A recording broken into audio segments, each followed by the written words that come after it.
नमस्कार।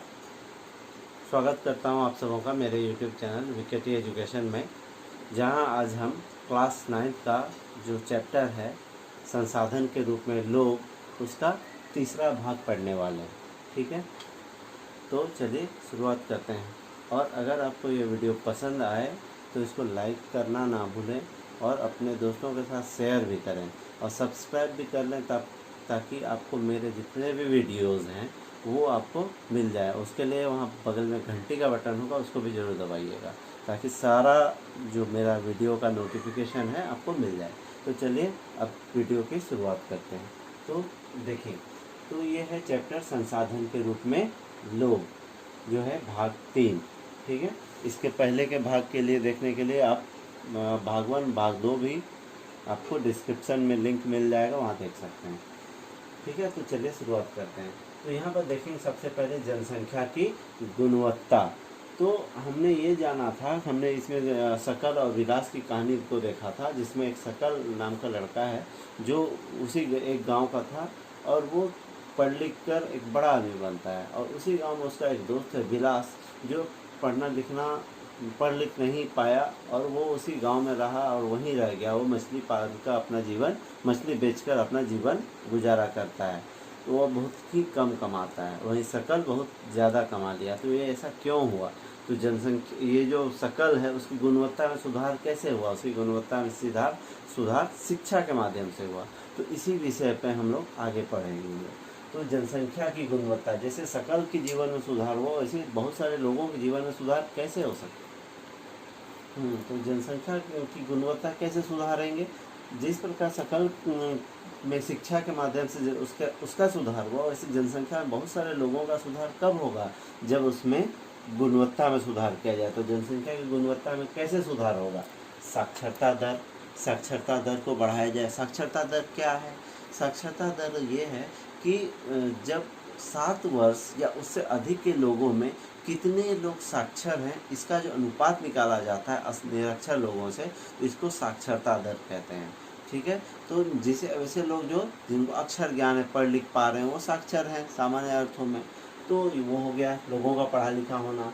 उसके स्वास्थ्य सही हो, अगर उसका स्वास्थ्य ज़्यादा सही होगा तो ज़्यादा काम करेगा तो देश के लिए वो उत्पादक होगा। तो स्वास्थ्य में भी सुधार लाकर जनसंख्या की गुणवत्ता को सुधारा जा सकता है। और कौशल, यानी उसको ट्रेनिंग दिया जा सकता है, काम करना सिखाया जा सकता है। जितने लोग काम करेंगे वो उतना काम करना सीखेंगे और ज़्यादा से ज़्यादा उत्पादन करेंगे, जिससे कौशल में सुधार करके भी जनसंख्या का गुणवत्ता सुधारा जा सकता है। तो इससे क्या होगा? जनसंख्या की गुणवत्ता सुधारने से यह देश की समृद्धि दर निर्धारित करती है। तो जनसंख्या सुधरेगा तो देश सुधरेगा, और देश सुधरेगा तो इसकी समृद्धि दर भी बढ़ेगी। ठीक है, और यहाँ पे एक और चीज़ बताया गया है, निरक्षर और स्वस्थ लोग जो होते हैं अर्थव्यवस्था पर बोझ होते हैं। माना जाता है कि निरक्षर और स्वस्थ लोग क्या है? जनसंख्या के बोझ है, क्योंकि वो उत्पादन कार्य नहीं कर रहे, देश का सिर्फ वो खा रहे हैं, देश को कुछ दे नहीं रहे। तो वो लोग जनसंख्या अर्थव्यवस्था पर बोझ हैं। लेकिन वही साक्षर और स्वस्थ लोग जो हैं जनसंख्या की परिसंपत्ति है, माने वो देश की संपत्ति, वो देश का संपत्ति को आगे बढ़ा रही है। ठीक है, तो हमने ये जाना जनसंख्या की गुणवत्ता कैसे सुधारेंगे। तो एक सबसे पहले बात करते हैं यहाँ पर साक्षरता दर से संबंधित है शिक्षा। तो शिक्षा में सुधार करके जनसंख्या की गुणवत्ता को सुधारा जा सकता है। तो कैसे सुधार हुआ, क्या हुआ, पढ़ते हैं। तो हमने ये देखा था, अभी तुरंत मैंने बताया था, शकल जो आपकी पुस्तक में कहानी दिया गया, शकल उस एक छोटे से गांव से निकलकर एक बड़े शहर में अब रहने लगा है और उसका जीवन में बहुत ज़्यादा सुधार हो गया। अब अच्छा कमाने लगा, एक सॉफ्टवेयर इंजीनियर तक बन चुका है वो। तो कैसे हुआ? पढ़ लिख कर ही असंभव हुआ, तो उसका सुधार हुआ वहाँ पे। तो शकल के जीवन में सुधार हुआ। तो इसी प्रकार जब उस व्यक्ति के जीवन में सुधार हुआ, तो इसी प्रकार बहुत सारे लोग अगर पढ़ते हैं तो क्या होता है? समाज का सुधार होता है। समाज का सुधार होने से क्या होता है? देश का सुधार होता है। देश का सुधार होने से देश की राष्ट्रीय आय बढ़ती है। ठीक है, और उससे और क्या होता है? सांस्कृतिक समृद्धि में वृद्धि हो, संस्कृति बढ़ता है। मेरे पास पैसा होगा तो मेरा रहन सहन बदल जाए, मेरा संस्कृति बदल जाएगा, हम सभ्य लोगों में गिने जाएंगे। तो वो शिक्षा से ही संभव है। और क्या हो सकता है? प्रशासन की कार्य क्षमता बढ़ाती है। प्रशासन भी अच्छा अगर पढ़े लिखे लोग ज़्यादा प्रशासन में होंगे तो जनसंख्या अच्छा काम करे, प्रशासन में अच्छे अच्छे काम होंगे, हमारा देश अच्छे ढंग से चलने लगेगा, तो ये हो पाएगा। तो इसके लिए सरकार क्या कर रही है?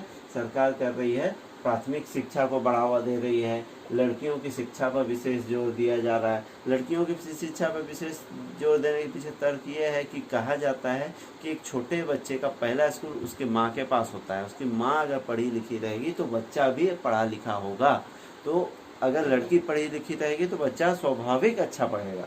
तो लड़कियों की शिक्षा पर विशेष जोर दिया जा रहा है और बच्चों को पढ़ाई लिखाई अच्छी हो उसके लिए नवोदय विद्यालय की स्थापना की जा रही है, ठीक है, ताकि बच्चे अच्छे से पढ़ पाएँ। तो कुछ सुधार हुए हैं वो हम अब देखते हैं। तो शिक्षा पर कुछ व्यय भी किए गए, शिक्षा में सुधार के लिए सरकार ने कुछ व्यय किए। तो यहाँ पर कुछ पंचवर्षीय योजना के विषय में बताया गया। दो पंचवर्षीय यहाँ पर। पहला पंचवर्षीय योजना जो है वो कब हुआ? 1951 से 1956, पहली पंचवर्षीय योजना। इसमें क्या हुआ था? इसमें खर्च जो देख रहे हैं आप, 151 करोड़ रुपया खर्चा किया गया है शिक्षा पर। तो जो बजट का कितना था? 0.64%, ठीक है। तो इतना खर्चा किया गया था उस समय। तो साक्षरता दर कितना था उस समय? 18%। भारत के जितने भी लोग हैं उसमें से 18% लोग साक्षर थे। वहीं अब 10वीं पंचवर्षीय योजना जो 2002 से 2007 के बीच है, यहाँ पे आप देखेंगे कि जो खर्च है कितना बढ़ चुका है। 43,825 करोड़ रुपया खर्च किया गया है, जो बजट का 3.98% है, ठीक है। और साक्षरता दर भी बढ़ गई है 18% से लेकर के 65% तक, तो 65% हो गया। यहाँ पर देखिए बहुत ज़्यादा मात्रा में साक्षरता दर बढ़ा है, ठीक है। ये क्यों संभव हुआ? क्योंकि शिक्षा पर व्यय बढ़ गया, सरकार शिक्षा पर ध्यान देने लगी, ठीक है। और अभी वर्तमान में 2011 में जो जनगणना हुआ उस समय साक्षरता दर 73% था। अभी वर्तमान में और ये बढ़ ही रहा है। क्यों बढ़ रहा है? क्योंकि अब सरकार शिक्षा पर ध्यान दे रही है, लोग भी जागरूक हो रहे हैं और शिक्षा पर ध्यान दे रहे हैं। लोग अपने बच्चों को स्कूल भेजते हैं जिससे वो साक्षर हो रहे हैं, ठीक है। तो शिक्षा में सुधार करने के लिए सरकार ने कुछ जरूरी कदम उठाए हैं। तो उसमें से क्या कुछ यहाँ पर है? सर्व शिक्षा अभियान। सर्व शिक्षा अभियान क्या है?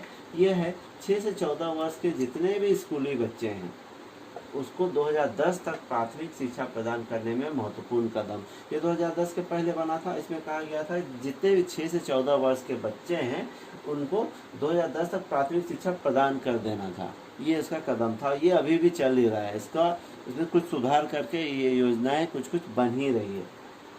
इसका और एक क्या उद्देश्य था? प्राथमिक शिक्षा सार्वभौमिक लक्ष्य। सार्वभौमिक लक्ष्य यानी सब कोई, जितने भी बच्चे हैं सब कोई प्राथमिक शिक्षा तो कम से कम प्राप्त कर ही ले, ये उद्देश्य था इस योजना का, ठीक है। अब दूसरा पढ़ेंगे हम लोग सेतु पाठ्यक्रम और स्कूल लौटो शिविर। तो सेतु पाठ्यक्रम और स्कूल लौटो शिविर क्या है? ये प्राथमिक शिक्षा में नामांकन बढ़ाने हेतु उद्देश्य है।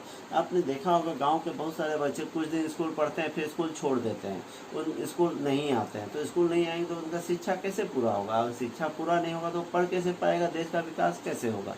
तो इसीलिए सरकार ये एक योजना चलाई है जिससे जितने भी सरकारी स्कूल के बच्चे हैं वो प्राथमिक शिक्षा के लिए स्कूल आएँ, इसके लिए सरकार जोर दे रही है, ठीक है।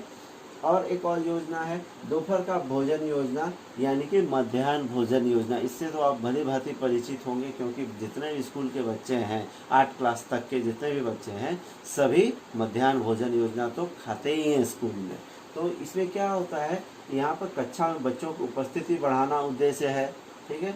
बच्चों को धारण और उसके पोषण स्थिति में सुधार हो उसके लिए सरकार की कोशिश की जा रही है। क्योंकि क्या है? बच्चों की उपस्थिति बढ़ना, क्योंकि बहुत सारे ऐसे बच्चे होते हैं भोजन के लिए स्कूल नहीं आते, उनको घर में काम करने जाना पड़ता ताकि वो उनका घर परिवार चल सके, वो खा सके। लेकिन सरकार व्यवस्था कर दी कि आप स्कूल में आके खाइए। तो स्कूल में आके खाएगा तो उसको स्कूल एब्सेंट करने का जरूरत नहीं है। और वहीं बच्चों के धारण और उसके पोषण स्थिति में सुधार, बच्चों बीमार ना रहे इसके लिए सरकार उसको बढ़िया खाना देने का प्रयास कर रही है। इसलिए सप्ताह में 2 दिन अंडा, केला ये सब भी दिया जाता है ताकि बच्चा का सुधार हो सके, उसका स्वास्थ्य भी अच्छा हो, इससे देश का विकास होगा, ठीक है। अब हम बात करेंगे ये उससे उच्चतर कक्षाओं के लिए। तो सरकार 10वीं पंचवर्षीय योजना तक उच्च शिक्षा में 18 से 23 वर्ष की आयु के में नामांकन 6% से 9% करने का प्रयास कर रही है। तो यहाँ पे क्या हुआ कि जो 18 से 23 वर्ष के जितने भी बच्चे हैं उनका नामांकन बढ़ाने का प्रयास किया जा रहा है उच्च शिक्षा के लिए, ताकि वो उच्च शिक्षा प्राप्त करके अच्छी नौकरी पा सकें। और क्या प्रयास किया जा रहा है कि रणनीति पहुंच में वृद्धि किया जाए, जो सरकार की रणनीति है वो सब बच्चों तक पहुंचे, ये भी प्रयास किया जा रहा है।